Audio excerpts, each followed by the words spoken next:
This is a good list that I've put together, inspired by a couple of others and my own contribution, and I'd like to share this list with you. First, learning the power of purpose. A person who has purpose in their life, they have something to go for, some meaning. One writer described it, for some people it becomes a magnificent obsession. And for you and I, maybe it doesn't need to be that dramatic as a magnificent obsession. But it has to be something that does something to us, something that pulls us, especially into the future. You know, there are many influences on us. One is the influence of the past. Some people are always pulled back by the past. Some people are always pulled aside by the distractions. But here's what's powerful. If you have a list of high purpose in your life, it pulls you toward the future. And the more powerful the purpose is, the stronger it pulls. And here's the other great advantage if you have purpose for the future. It pulls you through all kinds of challenges and all kinds of difficulties. If you don't have these strong purposes for the future, it's easy to get swallowed by a bad day. It's easy to be almost annihilated by a poor month. And it's easy sometimes to almost disappear beneath the waves of a year that goes backwards if you don't have something to pull you beyond that year. So if you want something to pull you through all kinds of challenges, all kinds of difficulties and things that come at you, you got to have something on out there, beyond today, beyond next week, beyond next month, beyond this year, that pulls you into the future. And the clearer it is, the stronger it pulls. The more dynamic it is, the more it affects your life, your spirit, your heart, your soul. It also creates imagination. It gets your mind working on how to achieve that purpose. And if your mind will work, and if your heart works, and if your spirit works, and if you have good input, like good ideas, I'm telling you, there isn't anything you can't accomplish. So that's one of the great powers that'll make a variable of you, and that is purpose. Here's the next one, self-confidence. Where does self-confidence come from? And this is the best advice I can give you on that. Not neglecting, first of all, the small daily disciplines. Self-confidence really comes from feeling good about yourself. And one of the best ways to feel good about yourself is at the end of the day to know that you poured it on. You did your best. If you conducted a meeting, you did the best you could. If you made a phone call, it was the best phone call you could possibly make. If you wrote a letter, it wasn't a casual letter, it was your best letter. At the end of those kind of days, when you feel good about yourself, self-confidence starts to rise. You know that if you can have this kind of a good day, you can have another one the next day, and those days become the weeks become the months, and the month becomes a powerful year. Self-confidence comes from the lack of neglect. If you will not neglect to do the small daily disciplines, that's where self-confidence comes from. Part of good health is self-confidence. I know I'm going to be healthy. I take the Herbalife products. I eat the apple a day. I walk around the block. I do the jogging on the beach. At the end of the day, when you've really poured it on and you've done all the stuff, self-confidence grows. That self-confidence affects your health. It affects your future. It affects your psyche. So this is true. One of the great powers is self-confidence. Self-confidence means willingness to do whatever it takes to achieve. Some people say, well, I'll do it for a little while and see what happens. You know, I'll try a couple of things. If that doesn't work, I'm out of here. And all of us know that that kind of person doesn't have much of a future. But if you're willing to do whatever it takes, if I have to learn a couple of things, I will learn those things. If I got to learn 5 or 6 things, I'll learn all 6.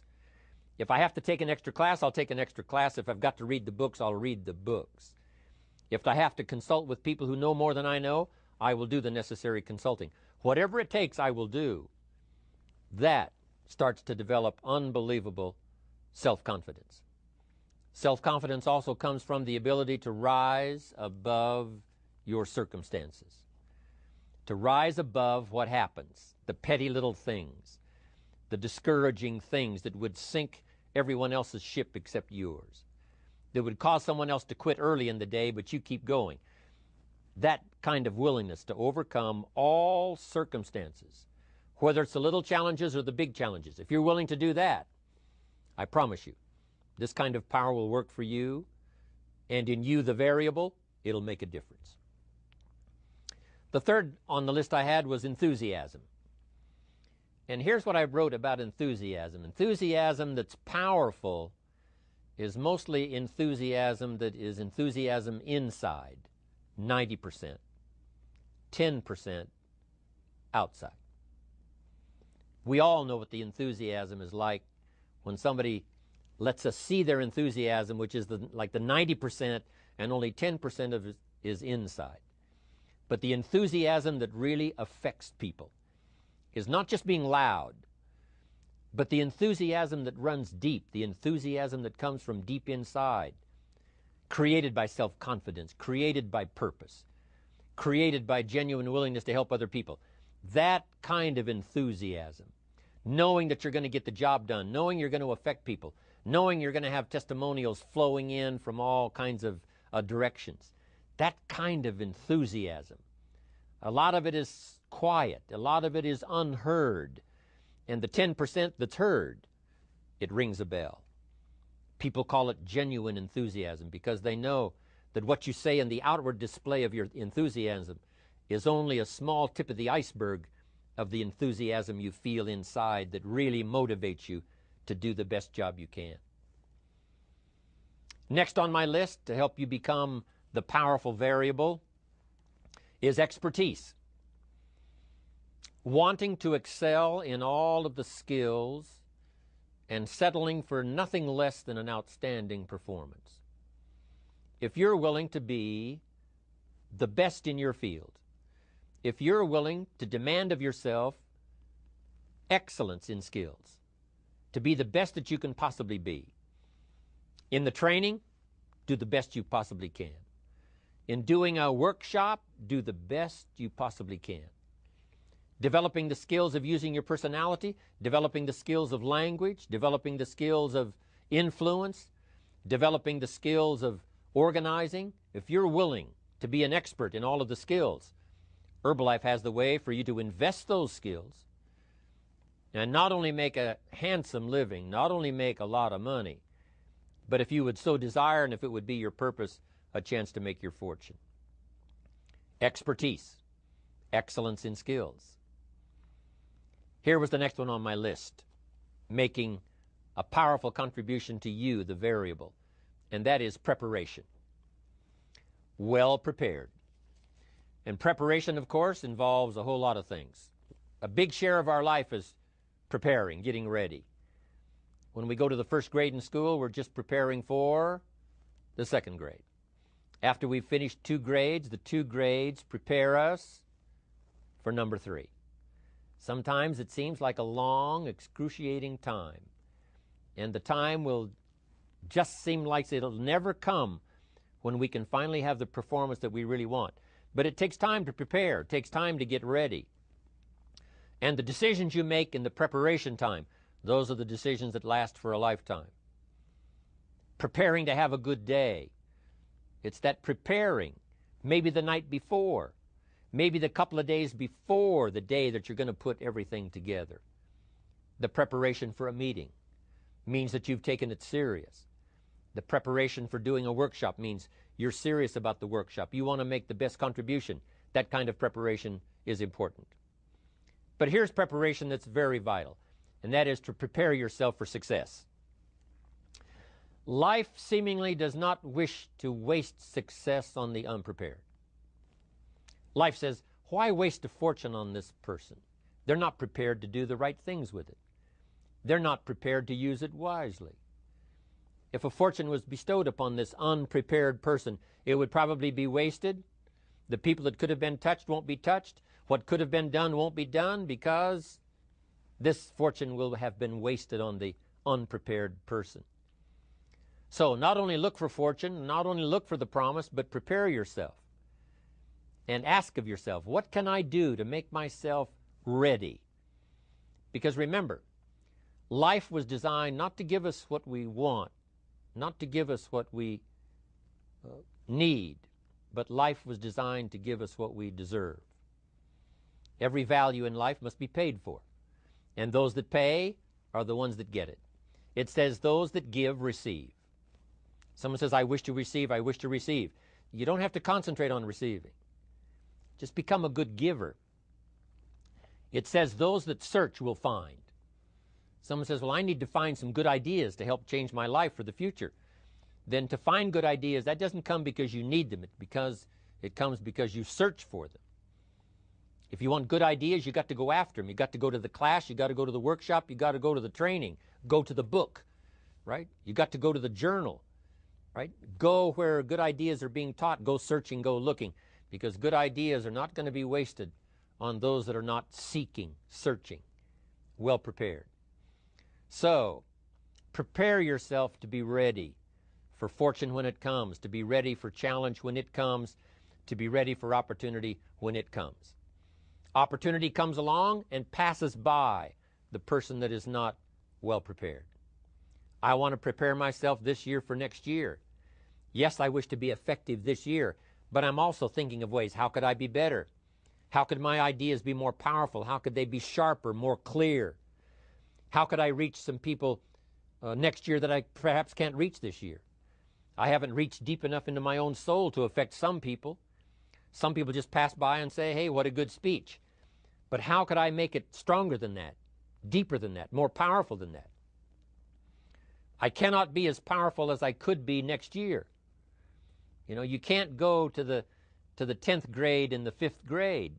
You just got to go through the grades. But the more you are prepared, when the 10th grade finally comes, now you can cash in and get 2 times, 3 times, 5 times more value from it by being prepared. I want to do my best this year for Herbalife, but I also want to get ready for next year, 1999. And then when the year 2000 comes at the turn of the century, I want to be well equipped by language, by instinct, by temperament, by personality, by influence, to really be valuable the year 2000, 2001, 2, 3, 4, 5. That's my goal. I'm sure it's your goal. Now here's the next one. There's great power in self-reliance. Self-reliance means you simply look mostly to yourself. It would be nice if someone just gave you this, gave you this, gave you this. It would be nice if everyone did their job exactly as they're supposed to do it. But here's what you've got to do. Primarily rely on yourself. Primarily say, I'm the person responsible. And I will learn the necessary skills so that I can help people learn their skills. If I need lots of people to do certain things to build my organization, that is what I must have. But I've got to be the final backstop. I've got to be the final one that people can rely on. So that if this is missed and this is missed, I can catch up. I can fill the gap. I can do the job. We have to do it when we conduct meetings. We have to do it when we conduct training. We have to do it when we're in a class of just a few. What someone might have missed, we're there to fill in. Self-reliance. Primarily, we're learning to count on yourself.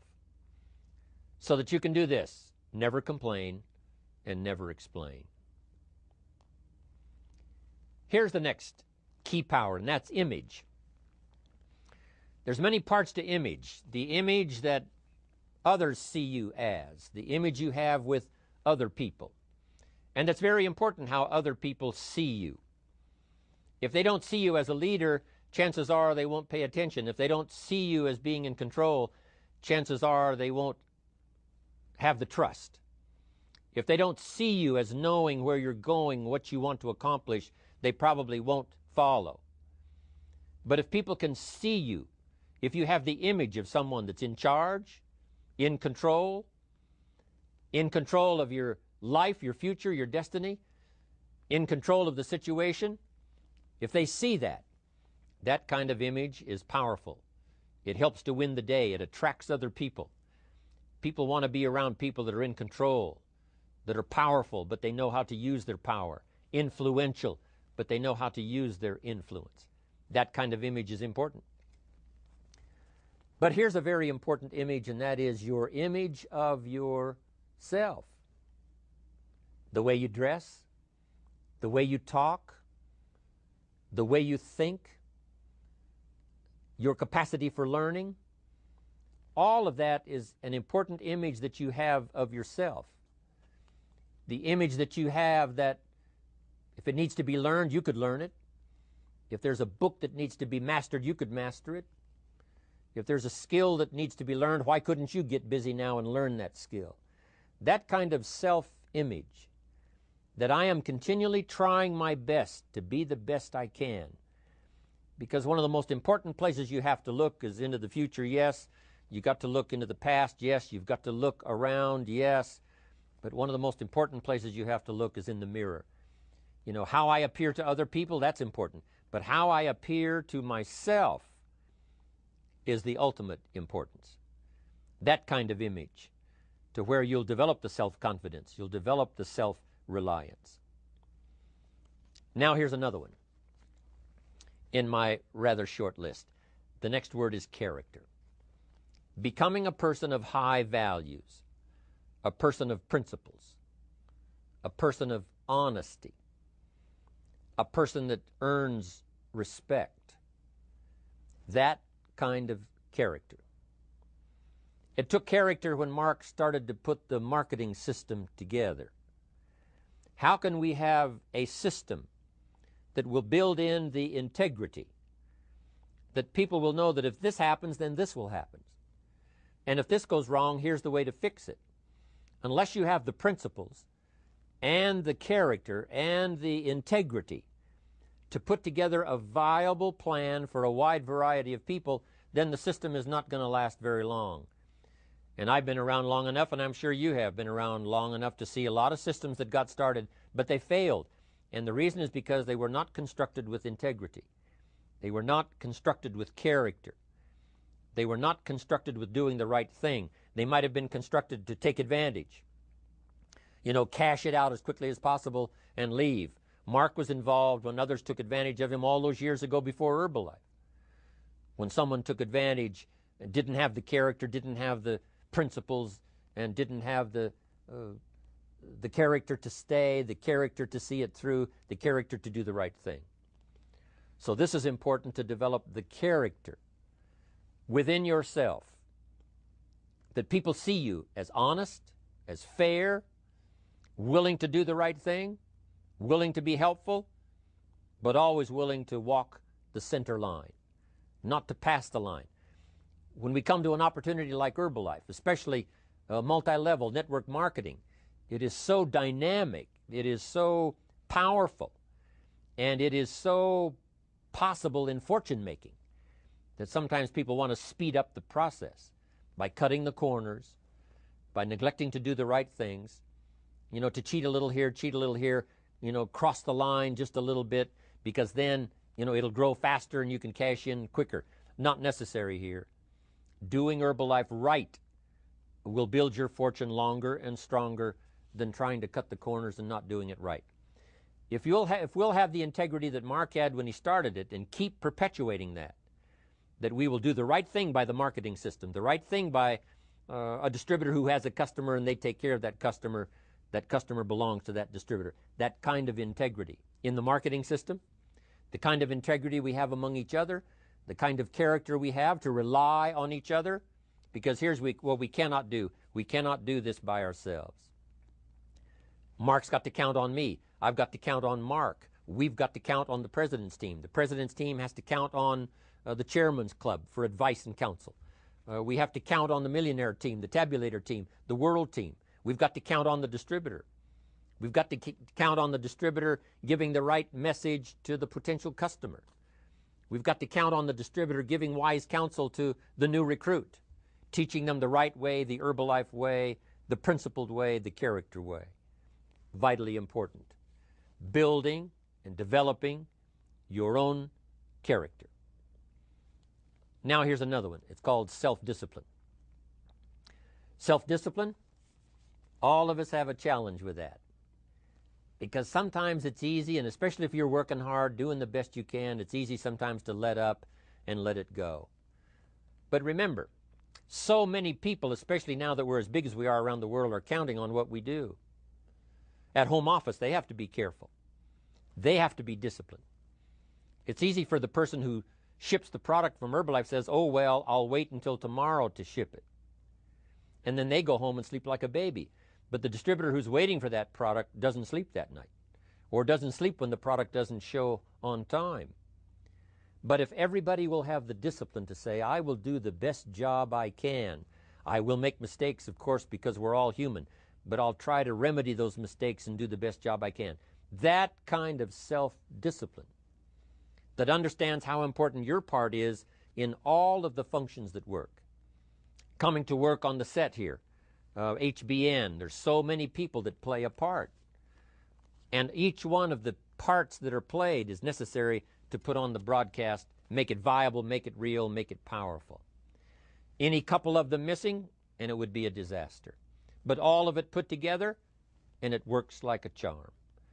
Each person developing the self-discipline to do their part, do their job. Here's one more, and that is the power of extraordinary performance and demanding of yourself excellent results. This is so important. If you want to live extraordinary, you must do extraordinary. If you want an extraordinary income, you must do extraordinary things. If you want an extraordinary fortune, you must go with the demands of what it takes to have that fortune. Mark has made such a fortune, it's almost beyond comprehension what the numbers really are. But guess what he has the satisfaction of knowing? He earned it all.